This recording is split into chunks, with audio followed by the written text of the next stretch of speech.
साल 1945 जर्मनी में एक 11 साल का लड़का है हेलमूत, और वो अपने बिस्तर पे लेटा हुआ है और उससे अपने माता पिता की कुछ दबी हुई आवाजें सुनाई देती हैं। उसके पिता जो एक जाने माने डॉक्टर थे, वो उसकी माँ से पूछ रहे थे कि क्या पूरे परिवार को खत्म कर देने का वक्त आ गया या मुझे अकेले ही खुदकुशी कर लेनी चाहिए। और ये डर था मित्र राष्ट्रों मतलब एलाइज के बदले का। उन्होंने अपनी पत्नी से कहा था कि अब वो हमारे साथ वही करेंगे जो हमने अपाहिजों और यहूदियों के साथ किया। मतलब ये सिर्फ डर नहीं था, ये एक तरह का अपराध बोध भी था। बिल्कुल। अगले ही दिन वो पिता हेलमूत को लेके जंगल गए। दोनों ने कुछ घंटे साथ बिताए, पुराने गीत गाए, लेकिन उसके कुछ ही देर बाद पिता ने अपने ऑफिस में खुद को गोली मार ली। और इस घटना का उस बच्चे पर इतना गहरा असर हुआ कि उसने अगले 9 सालों तक घर पर खाना नहीं खाया। 9 साल तक? हाँ, उससे हर पल ये डर लगा रहता था कि कहीं उसकी माँ उसे खाने में जहर न दे दे। ये कहानी बहुत कुछ कहती है। हेलमूत के पिता एक नाजी थे और हिटलर के कट्टर समर्थक। तो आज हम सिर्फ हिटलर या कुछ लड़ाइयों की बात नहीं करेंगे। आज हम उस पूरी व्यवस्था को, उस सोच को समझने की कोशिश करेंगे जिसे नाजीवाद कहते हैं। आखिर ऐसा क्या हुआ कि एक डॉक्टर, एक पढ़ा लिखा इंसान ऐसे रास्ते पर चल पड़ा? हाँ, और कैसे जर्मनी जैसा देश, जिसे कवियों और विचारकों का देश कहा जाता था, वो इस अंधेरे में डूब गया। तो कहानी शुरू होती है प्रथम विश्व युद्ध के खत्म होने से। और चलिए वहीं से शुरू करते हैं। 1918 में जब जर्मनी की हार हुई तो उसके बाद का मंजर कैसा था? क्या हुआ वहां? युद्ध की हार जर्मनी के लिए एक राष्ट्रीय सदमे की तरह थी। सम्राट को गद्दी छोड़नी पड़ी और देश में पहली बार एक लोकतांत्रिक व्यवस्था बनी, जिसे वाइमर गणराज्य कहा गया। हाँ, वाइमर गणराज्य। लेकिन दिक्कत ये थी कि इस नए लोकतंत्र को अपने ही घर में कोई पसंद नहीं कर रहा था। अच्छा? ये एक ऐसा बच्चा था जिसे जन्म देते ही सबने छोड़ दिया हो। और इसकी सबसे बड़ी वजह शायद वर्साई की संधि थी, ट्रीटी ऑफ वर्सेल। अक्सर कहा जाता है कि दूसरे विश्व युद्ध के बीज इसी संधि में बो दिए गए थे। बिल्कुल। इसमें ऐसा क्या था जो इतना अपमानजनक था? आपने पूछा? हाँ। इसे अपमानजनक कहना भी शायद कम होगा। ये एक तरह से जर्मनी को पूरी तरह से पंगु बनाने की कोशिश की। मतलब? सोचिए, जर्मनी को अपने सारे विदेशी उपनिवेश, अपनी 10% आबादी, 10%? जी, 13% जमीन, 75% लोहे के भंडार और 26% कोयले के भंडार, सब कुछ फ्रांस, पोलैंड, डेनमार्क जैसे देशों को देना पड़ा। उसकी सेना को बहुत सीमित कर दिया गया। लेकिन अगर हम मित्र राष्ट्रों के नजरिए से देखें तो शायद ये शर्तें जरूरी थीं। WWI में फ्रांस और ब्रिटेन ने भी तो भारी तबाही झेली थी। उनका इरादा शायद जर्मनी को रोकने का था, लेकिन तरीका बहुत कठोर था। सबसे चुभने वाली जो शर्त थी वो थी वॉर गिल्ट क्लॉज, युद्ध अपराध बोध। हाँ, इसके तहत पूरी लड़ाई की जिम्मेदारी अकेले जर्मनी पर डाल दी गई और उस पर 6 अरब पाउंड का भारी जुर्माना लगा दिया गया। 6 अरब पाउंड होते एक बहुत बड़ी रकम थी उस जमाने में। बहुत बड़ी। उसे चुकाना लगभग नामुमकिन था। नतीजा ये हुआ कि जिस वाइमार गणराज्य ने इस संधि पर दस्तखत किए, उसे ही देश का गद्दार मान लिया गया। अच्छा, तो जो लोग लोकतंत्र का समर्थन कर रहे थे, समाजवादी, कैथोलिक, डेमोक्रेट्स, उनका क्या हुआ? उन्हीं को निशाना बनाया गया। रूढ़िवादी, राष्ट्रवादी उन्हें मजाक में नवंबर के अपराधी बुलाने लगे। तो एक तरफ ये राजनीतिक अपमान और दूसरी तरफ आर्थिक तबाही। हमने वो तस्वीरें देखी हैं जिनमें लोग ठेले पर नोट भरकर सब्जी खरीदने जा रहे हैं। हाँ, ये समझना मुश्किल है। मतलब ये ऐसा है कि आपके बैंक खाते में आज 1 करोड़ रुपए हैं और अगले महीने उनकी कीमत 1 पैकेट ब्रेड जितनी रह जाए। आपने बिल्कुल सही समझा। इसे अति मुद्रास्फीति या हाइपर इन्फ्लेशन कहते हैं। युद्ध का हर्जाना चुकाने के लिए सरकार ने बेतहाशा नोट छापने शुरू कर दिए। इससे जर्मन करेंसी मार्क की कीमत रद्दी के बराबर हो गई। दिसंबर 1923 तक हालत ये थी कि एक अमेरिकी डॉलर की कीमत खरबों मार्क हो चुकी थी। खरबों मार्क? लोगों की जिंदगी भर की बचत एक झटके में खत्म हो गई। तो समाज इस सदमे से उभरने की कोशिश ही कर रहा था कि दुनिया पर एक और बड़ी आर्थिक आपदा पड़ी। मैं 1929 की महामंदी, ग्रेट डिप्रेशन की बात कर रहा हूँ। हाँ। अमेरिका में गिरे बाजार ने जर्मनी को कैसे प्रभावित किया, जो पहले से ही घुटनों पर था? देखिए, जर्मनी की अर्थव्यवस्था अमेरिकी कर्ज पर बहुत ज्यादा टिकी हुई थी। जैसे ही अमेरिका का वॉल स्ट्रीट एक्सचेंज गिरा, ये मदद बंद हो गई। और इसका असर? इसका असर बिजली के झटके जैसा था। 1932 आते आते जर्मनी का औद्योगिक उत्पादन लगभग आधा रह गया। 60 लाख लोग बेरोजगार थे। 60 लाख? ये सिर्फ एक आंकड़ा नहीं है। नहीं, बिल्कुल नहीं। इसका मतलब था कि हर तीसरा मजदूर बेरोजगार था।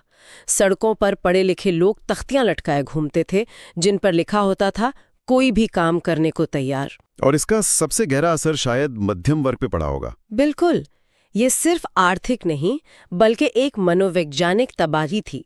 एक पूरा वर्ग, शिक्षक, छोटे व्यापारी, सरकारी कर्मचारी जो अपनी बचत और सामाजिक स्थिति पर गर्व करता था, वो रातों रात कंगाल हो गया। इस सर्वहाराकरण के डर ने, यानी मजदूर बन जाने के डर ने, उन्हें किसी भी ऐसे नेता की तरफ धकेल दिया जो स्थिरता और सम्मान वापस दिलाने का वादा करता। और इसी निराशा के माहौल में हिटलर एक उम्मीद की किरण बनकर उभरा। हाँ, एक पार्टी जो कुछ साल पहले तक हाशिए पर थी, अचानक जर्मनी की सबसे बड़ी ताकत बन गई। ये सिर्फ एक करिश्माई नेता के भाषणों से तो नहीं हो सकता। नहीं, हिटलर एक जबरदस्त वक्ता था, इसमें कोई शक नहीं।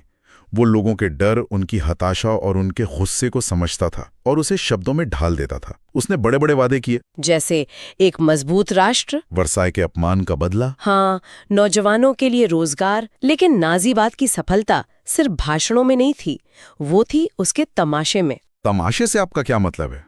उन्होंने राजनीति को एक भव्य आयोजन बना दिया। विशाल रैलियां, हजारों की भीड़, लाल झंडों पर बने स्वस्तिक के निशान, एक खास तरह का नाजी सैल्यूट। अच्छा। और भाषणों के बाद एक साथ गूंजती तालियों की गड़गड़ाहट। ये सब शक्ति प्रदर्शन था। मतलब एक इवेंट मैनेजमेंट कह सकते हैं। प्रोपेगेंडा ने हिटलर को एक मसीहा के तौर पर पेश किया जो जर्मनी को बचाने आया है। उस मुश्किल दौर में लोगों को ये छवि बहुत ताकतवर लगी। और 1932 के चुनावों में ये काम कर गया। नाजी पार्टी 37% वोटों के साथ सबसे बड़ी पार्टी बन गई। जी, और 30 जनवरी 1933 को राष्ट्रपति हिंडनबर्ग ने उसे चांसलर बना दिया। ये हैरान करने वाली बात है कि एक स्थापित लोकतंत्र इतनी जल्दी कैसे ढह गया। सत्ता में आते ही उसने सबसे पहला काम क्या किया? सत्ता मिलते ही हिटलर ने लोकतंत्र की बुनियाद पर चोट करनी शुरू कर दी। एक महीने के अंदर ही फरवरी 1933 में जर्मन संसद की इमारत में एक रहस्यमयी आग लग गई। रहस्यमयी? हाँ, इसका इल्जाम कम्युनिस्टों पर लगाया गया। ये नाजियों के लिए एक मौका था। हिटलर ने तुरंत राष्ट्रपति से कहकर फायर डिक्री यानी अग्नि अध्यादेश जारी करवाया। और इस एक कानून ने रातों रात अभिव्यक्ति, प्रेस और सभा करने जैसे सारे नागरिक अधिकार छीन लिए। और फिर आया वो आखिरी कील ठोकने वाला कानून, इनेबलिंग एक्ट। ये क्या था? 3 मार्च 1933 को पास हुआ इनेबलिंग एक्ट जर्मनी में लोकतंत्र का डेथ सर्टिफिकेट था। इस कानून ने हिटलर को संसद को दरकिनार कर सिर्फ आदेशों के जरिए शासन करने की सारी शक्तियां दे दी। मतलब तानाशाही अब कानूनी हो चुकी थी। बिल्कुल। नाजी पार्टी को छोड़कर सभी राजनीतिक दलों और ट्रेड यूनियनों पर पाबंदी लगा दी गई। तो राज्य पर पूरा नियंत्रण। और इस नियंत्रण को बनाए रखने के लिए आतंक का एक पूरा नेटवर्क बनाया गया होगा। हमने गेस्टापो, एसएस जैसे नाम सुने। हाँ, ये सिर्फ एक पुलिस फोर्स नहीं थी, उन्होंने आतंक का एक पूरा नेटवर्क बनाया था। एसएस एक तरह की, कह सकते हैं, वैचारिक रूप से कट्टर फोर्स थी जो पार्टी के सबसे खतरनाक कामों को अंजाम देती थी। और गेस्टापो थी गुप्तचर पुलिस। ये सबसे ज्यादा खतरनाक इसलिए थी क्योंकि ये आम लोगों की मुखबिरी पर निर्भर करती थी।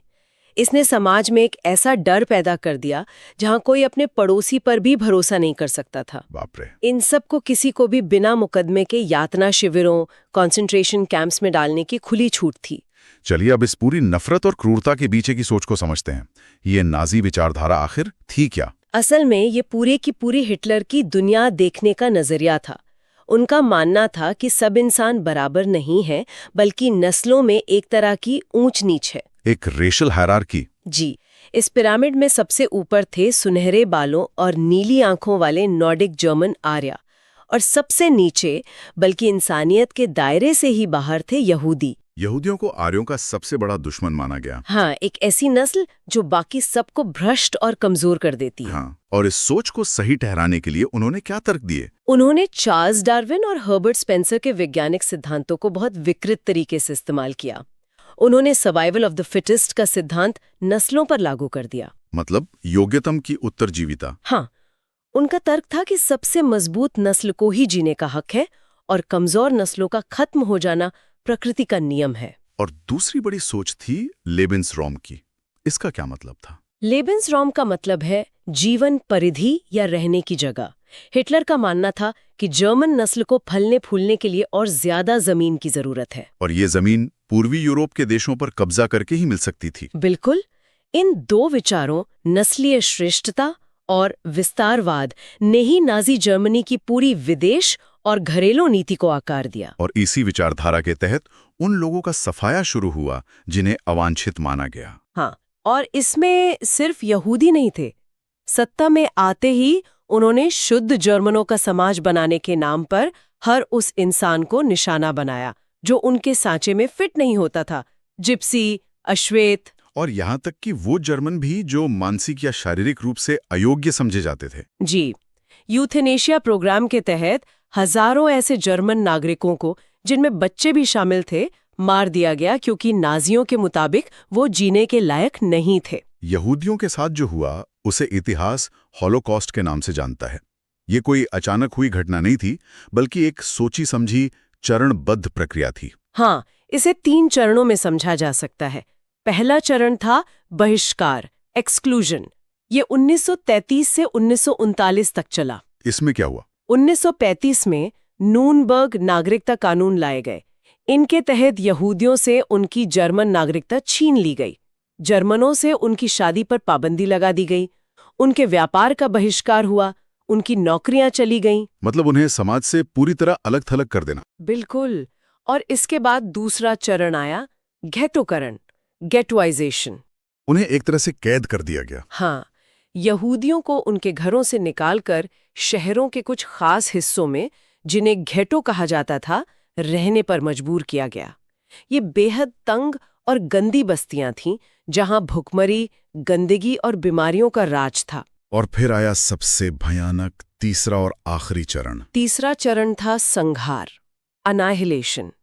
1941 के बाद इन घेटों से यहूदियों को मालगाड़ियों में जानवरों की तरह भरकर पोलैंड और दूसरे पूर्वी इलाकों में बने डेथ फैक्ट्रीज में ले जाया जाने लगा। Killing centres. हाँ, आउशविट्स जैसे कैंपों में बने गैस चेम्बरों में उन्हें जहरीली गैस से लाखों की संख्या में मार दिया गया। ये इतिहास का सबसे संगठित और औद्योगिक स्तर पर किया गया नरसंहार था। ये सब करते हुए एक पूरे समाज को इसके लिए राजी कैसे किया गया? खासकर बच्चों और महिलाओं को इस विचारधारा में कैसे डाला गया? नाजियों को पता था कि अगर उनकी विचारधारा को 1000 साल तक चलाना है तो बच्चों के दिमाग पर कब्जा करना होगा।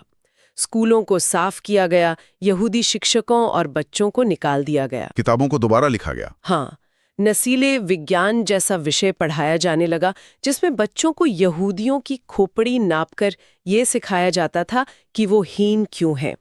उन्हें हिटलर की पूजा करना और यहूदियों से नफरत करना सिखाया जाता था। मतलब शिक्षा का इस्तेमाल नफरत फैलाने के एक औजार की तरह किया गया। हाँ, और 14 साल की उम्र में हर लड़के के लिए हिटलर यूथ संगठन में शामिल होना जरूरी था। वहां उन्हें युद्ध को महिमा मंडित करना, आक्रामक बनना, लोकतंत्र से घृणा करना सिखाया जाता था। और महिलाओं की क्या भूमिका तय की गई थी? ठीक इसके उल्टा, महिलाओं को बताया गया कि पुरुषों के बराबर अधिकार मांगना एक यहूदी साजिश है और ये समाज को नष्ट कर देगा। तो उनका फर्ज क्या था?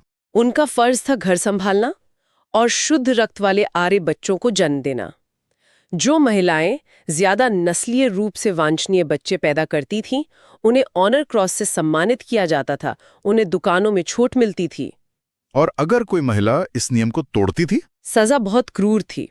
अगर कोई आर्य महिला किसी यहूदी, पोलिश या रूसी व्यक्ति के साथ संबंध बनाती थी, तो उसका सिर मुंडवाकर, चेहरे पर कालिख पोतकर और गले में एक तख्ती लटकाकर। क्या तख्ती? जिस पर लिखा होता था, मैंने राष्ट्र के सम्मान को मैला किया है, और उसे पूरे शहर में घुमाया जाता था। ये तो पूरे समाज में एक खौफ पैदा करने का तरीका था। बिल्कुल। तो हमने देखा कि कैसे प्रथम विश्व युद्ध की हार और अपमान से पैदा हुई हताशा, आर्थिक तबाही और राजनीतिक अस्थिरता ने जर्मनी में एक ऐसी जमीन तैयार की जहां नफरत और तानाशाही का बीज बहुत आसानी से पनप सका। हाँ, और हिटलर और नाजी प्रोपेगेंडा ने लोगों के उसी डर और गुस्से का फायदा उठाया और उन्हें एक मसीहा का सपना दिखाया। और उस सपने का अंत मानवता के इतिहास के सबसे भयानक अपराधों में से एक, होलोकॉस्ट के रूप में हुआ। जी, ये हमें दिखाता है कि कैसे एक पूरा देश, पढ़े लिखे लोग, तर्क और इंसानियत को ताक पर रखकर एक खतरनाक विचारधारा के पीछे चल सकते हैं। इसी खामोशी और उदासीनता पर पादरी मार्टिन निमोलर, जो खुद नाजियों के खिलाफ थे, उन्होंने कुछ ऐसा लिखा था जो आज भी हमें झकझोर देता है। उन्होंने लिखा था, पहले वे कम्युनिस्टों के लिए आए और मैंने कुछ नहीं कहा क्योंकि मैं कम्युनिस्ट नहीं थी। फिर वे समाजवादियों के लिए आए और मैंने कुछ नहीं कहा क्योंकि मैं समाजवादी नहीं था। फिर वे ट्रेड यूनियन वालों के लिए आए और मैंने कुछ नहीं कहा क्योंकि मैं ट्रेड यूनियन में नहीं थी। फिर वे यहूदियों के लिए आए और मैंने कुछ नहीं कहा क्योंकि मैं यहूदी नहीं था। फिर जब वे मेरे लिए आए तो मेरे लिए बोलने वाला कोई नहीं बचा था। ये पंक्तियां ये आज भी उतनी ही प्रासंगिक हैं और ये हमें इस सवाल पर छोड़ जाती हैं कि जब हमारे आसपास अन्याय हो रहा होता है तो एक आम नागरिक की चुप्पी या उसकी उदासीनता कितनी खतरनाक साबित हो सकती है।